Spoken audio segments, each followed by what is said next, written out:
मागील काही वर्षांत राज्यात मोठ्या घडामोडी घडत आहेत. राज्याच्या राजकारणातून नवीन समीकरणे जुळली तर पक्षांमध्ये फूट पडली.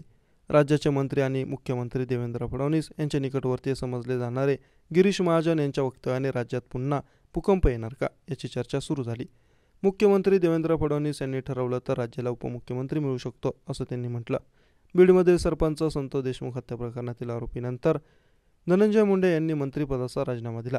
यानंतर कुणाला संधी मिळणार याकडे संपूर्ण महाराष्ट्राचं लक्ष लागून होतं. अखेर राष्ट्रवादी काँग्रेसचे ज्येष्ठ नेते छगन भुजबळ यांना पुन्हा एकदा मंत्रिमंडळात स्थान मिळाले. भुजबळ यांना पुन्हा मंत्रिमंडळात स्थान मिळाल्याने नाशिक जिल्ह्याच्या वाटेला आणखी एक मंत्रिपद आलं.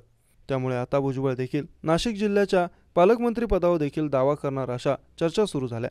या चर्चा सुरू असतानाच आता भाजपचे संकटमोचक मंत्री गिरीश महाजन यांनी भुजबळ यांच्याबाबत एक मोठं वक्तव्य केलं. नाशिक जिल्ह्याच्या पालकमंत्रीपदावर भुजबळांच्या दाव्याबाबत गिरीश महाजनांना विचारले असता त्यांनी म्हटले की असा दावा करणं काही वाईट आहे का असा सवाल केला.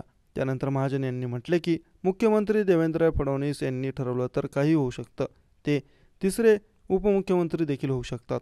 हे सर्व मुख्यमंत्र्यांच्या हातात आहे की कोणाला पालकमंत्री आणि कोणाला उपमुख्यमंत्री करायचं असं म्हणत महाजन यांनी पालकमंत्रीपदाच्या वक्तव्यावर भाष्य केलं. नाशिक आणि रायगडच्या पालकमंत्रीपदावरून महायुतीमध्ये तिढा निर्माण झाला.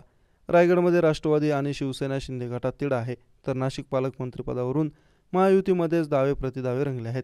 अशातच आता भुजबळांच्या मंत्रिमंडळातील एंट्रीनंतर नाशिकच्या पालकमंत्रीपदाचा वाद आणखी रंगणार असल्याचं चर्चांना उधाण आलं आहे.